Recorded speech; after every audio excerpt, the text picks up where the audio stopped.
Without any warning, I received news that my mother-in-law had passed away. When I naturally tried to attend the funeral, my husband yelled at me, "Don't you dare come." You got it? What are you talking about? She's passed away. What kind of daughter-in-law wouldn't go to the funeral? My mom hated you.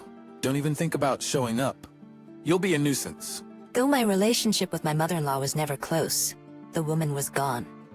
Not attending the funeral as a daughter-in-law would be beyond disrespectful. Ignoring my husband's words, I headed to the funeral hall, which was a bit far away. When I got there, I saw my husband leading the mourning rites. Wait, what's going on here? Whose funeral is this? What followed was a shocking truth that was hard to believe. My name is Sophia. I'm 30 years old. I've been married for 3 years and live with my husband, William. Things were great back then, but not anymore. I won't sugarcoat it. I'm not satisfied with my married life. The main problem lies with my husband. I became a housewife when we got married. That's because when he proposed, he asked me to quit my job and stay home. Since I was just an office worker with no particular passion for my job, I complied and quit. But that was a mistake. For the first year of marriage, everything was relatively fine. Things took a turn for the worse in our second year. I used to receive $1,000 a month for living expenses from my husband, but suddenly it was cut to $500. Look, William, making ends meet with just $500 is impossible. Why? I'm covering the rent. All you have to worry about is utilities and groceries, right? Even for basic household items, $500 isn't enough, especially when you factor in utilities and food. You're the one who's supposed to make it work, aren't you? You're living on my income. Figure it out. In the end, he wouldn't compromise, so I had no choice but to make do with $500. No matter how hard I tried, it was just not enough. My husband eats more than the average person, making it even harder. After a year of living off my savings, I watched the balance steadily decline since there was no income. Every time I checked the balance, the number kept getting smaller and smaller. Seeing this filled me with a bottomless sense of dread. What will happen to me when this account hits zero? $500 is just not enough, no matter how hard I try. William shows no signs of increasing the household budget. What am I to do? That's when I decided it was time to go back to work. Even if I can only work part-time, I should be able to make between $800 to $900 a month. That extra income would certainly make life easier. That night, when I approached my husband with the idea, he visibly recoiled. What? You can't be serious. No way. Why not? This would give us more breathing room. If life is tough, it's because you're bad at budgeting. It's your fault. I've done all I can. Life is still hard. That's why I've been considering other options. Playing the victim, huh? You can live because of me. How dare you even say that? His dismissive tone fueled my growing rage. Before I knew it, I was letting him have it louder than I'd ever imagined. Enough is enough. You're the one who wanted me to be a housewife. Since when does yelling solve anything? I just want you to understand. How can anyone make ends meet with just $500 then? Shut up. Stop blaming others. Think of something else, you loser. He spewed these words, shoved me aside, and stormed out of the living room. I fell to the floor, tears flowing uncontrollably. Why is this happening? All I wanted was a peaceful married life. I always felt the need to talk to someone about my worries, but my parents live far away and it's not easy to visit them. I couldn't keep silent anymore, so I initiated a discussion. On the other hand, my in-laws live only an hour away by car. However, my husband doesn't seem to get along with them, so we've had no contact since we got married. So talking to my in-laws is pretty much out of the question. After getting married, I moved closer to my husband's workplace, making it difficult and expensive to meet up with my former co-workers. As for my friends back home, well, I can only imagine what they'd say if I tried to meet up. So here I was, living in fear of my own husband. Then things started to change. Recently, my husband has been spending less time at home. He started working late and going on business trips more often, which meant he was rarely home for dinner. If he's not eating at home, there's no need to stock up on a lot of groceries. This means I don't have to buy groceries in bulk, which helps me get by on the $500 he gives me each month. Also, I've started working from home and now make about $700 a month. I've started enjoying a more independent lifestyle, especially when he's not around. And it's been going on for about a year now. Recently, my husband has been too busy with work to come home much. But when he does, he treats me terribly and shouts insults. Lately, he hasn't even been giving me any money for living expenses. Then one day, something unexpected happened. When my husband came home from work, he seemed really rattled. Without missing a beat, he blurted out, "My mom is dead." Wait, what? Are you joking? Wait, what? Are you joking? I turned back to him and he yelled, Why would I lie about something like this? But your mom was still young. I'll go to the funeral the day after tomorrow, alone. You stay here? Caught off guard by his unexpected words, I couldn't help but blurt out, "What? What do you mean? Why would you go alone to your mother's funeral?" She's my mom, so I should be the one to go. You don't need to come. Wait a minute. That's ridiculous. She's my mother-in-law too, you know? That doesn't matter. I'm enough for my mom's funeral. Are you serious? I could comprehend his rationale, and my frustration was growing. Confused and puzzled, his impatience was obvious. Just don't come to the funeral, got it? What are you talking about? What kind of daughter-in-law doesn't attend her mother-in-law's funeral? Ugh, enough. Mom hated you, okay? Just don't show up at the funeral. What? My mother-in-law hated me? Yes, exactly. So even if you did come to the funeral, my deceased mom wouldn't be happy. I can't believe this. My chest hurt sharply as the brutal truth was abruptly laid before me. Seeing me like this, my husband sighed in annoyance. Enough already. If Mom hated you, Dad feels the same. Your presence would just make everyone uncomfortable. Fine, I get it. Just stop. You better, alright? Don't come to the funeral. Pressured by my husband, all I could do was nod. 2 days later, early in the morning, my husband busily got ready and quickly put on his morning clothes. When he went to the bathroom, I picked up his discarded pajamas. That's when I noticed his phone left open on the table. Looks like he was checking out the venue for today. The driving directions are up on the screen. It's about a 40-minute drive from home. Something felt off. Wait, something's not right. That direction isn't toward William's family home. It would take at least an hour and a half to get there from his parents' house. Wouldn't they usually choose a closer location? Why go somewhere so far away? Caught up in these thoughts, my husband returned from setting his hair. I quickly left the scene, pajamas in hand, making sure he didn't notice I'd seen his phone. He said I'm leaving, and walked out the door. Still uneasy, I decided to attend my mother-in-law's funeral in mourning clothes. When I arrived, I couldn't believe my eyes. Unfamiliar faces filled the family and staff seats, and there was my husband giving a speech as the chief mourner. Thank you all for gathering here today in honor of my wife. What is this? My wife Riley was... William was shedding tears, pretending to be a grieving husband.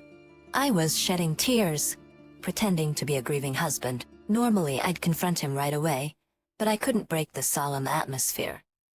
Just then, I overheard the conversation of some women sitting behind me. Did you hear? The chief mourner is divorced. Really? He seems so steady. Yeah, his previous wife was a handful, you know. Apparently, she left him with a huge debt. A debt? Oh, that's troublesome. Finally, she left the divorce papers and left. He met his current wife soon after. Even knowing she was sick and wouldn't live long, they got married because they were in love. So it's a love story, huh? That? Leaving? I had never done any such thing. Anger boiled inside me as I realized the story had been twisted. I had to ask him again to make sure.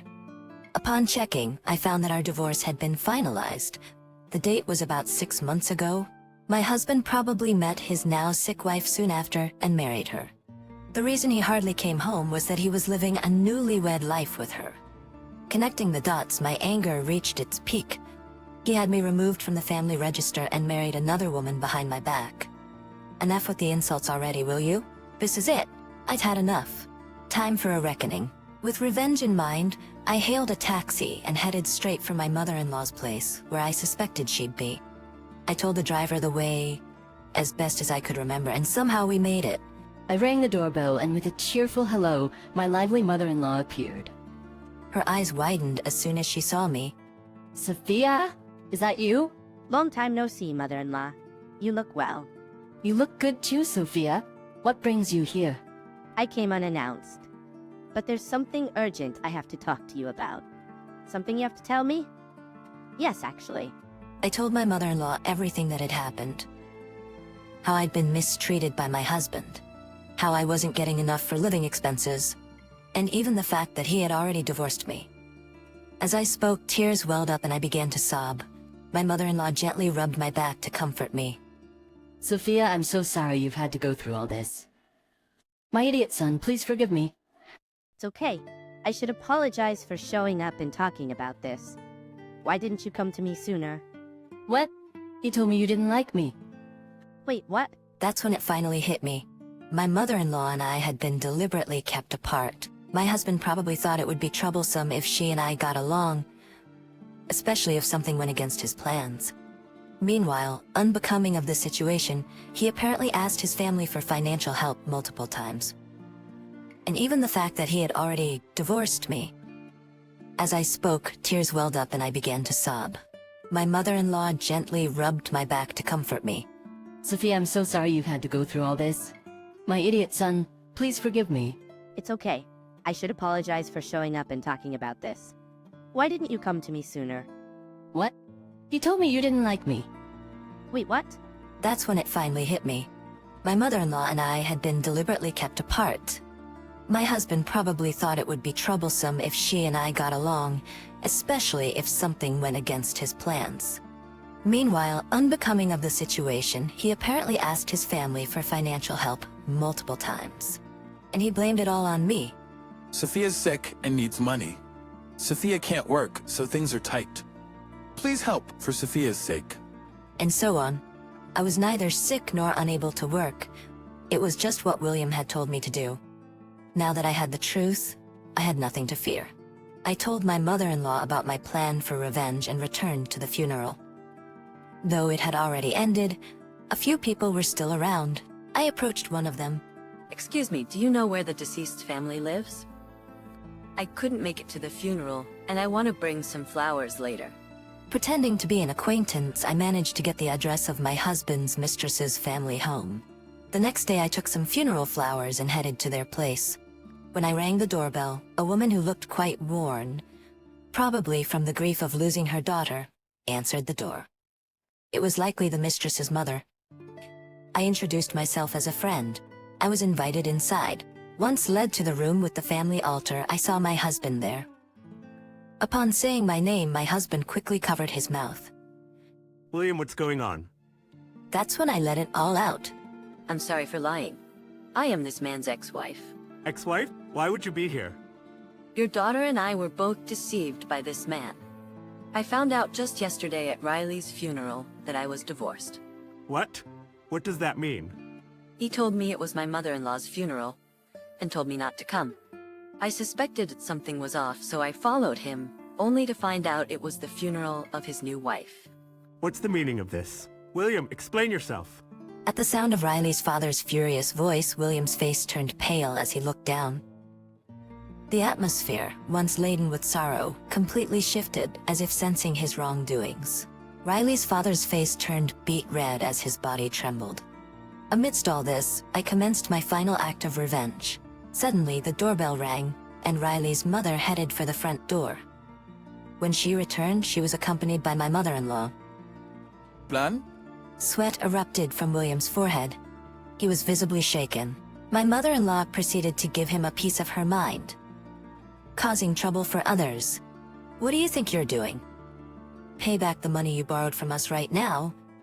And don't you dare blame Sophia. Wait, Mom, this is not the time to... You owe an apology to Sophia, that woman, and even your parents, right here, right now. Do you even understand what you've done? Declaring me dead and removing Sophia from the family registry. That's the height of disrespect. Mom, can we talk about this later? This isn't the place to... That's exactly why it's the right place. It would be unfair to the other woman and your parents if I didn't. I'm here to make sure everyone knows what a loser you are. Riley's father, grabbed William by the collar and shouted, "You've got to be kidding!" Seemingly terrified, William started to cry on the spot. Turns out William had lied to Riley's father about needing money for Riley and had borrowed from him. Upon questioning, it was revealed that William had gambled away all the money. In the end, William was kicked out of Riley's house and faced legal actions. Ignoring his tearful face, I turned my back with my mother-in-law and started to walk away. At that moment, a desperate voice called out from behind. Wait, I turned around slowly. what? Sophia, I'm really sorry. Can we start over? Excuse me? If you don't help, I'll be sued. Don't worry. I plan on suing you too. Yes, I had already made up my mind. After all the unjust treatment and being served with fake divorce papers, I'll sue him through a lawyer. Please forgive me. Fuming, I unleashed my feelings on my husband. Do you think saying sorry will make everything okay? Do you even understand what you've done? Filing for divorce without telling me is a legal issue, you know? Your apologies are worthless because you've been lying and asking for financial support. Utterly worthless. Wait, please. Quiet. Do you have any idea how many people you've hurt with your actions? What you've done isn't easily forgivable. Even a lifetime of making amends won't be enough. So from now on, stay out of my life. If you show up again, I won't hesitate to ruin you. My mother-in-law's hand touched my back as I spoke assertively. Her warmth almost brought me to tears. Afterwards, William ended up paying back the $10,000 he borrowed from Riley's father in one lump sum. Additionally, he had to pay me alimony and a fine for forgery. His salary was never that high to begin with. The financial hit seemed to hurt him quite a bit. He had to go into debt to pay the alimony, and now he's even getting collection calls at work. It's only a matter of time before he loses his job. As for me, I went back to my old job right after the divorce.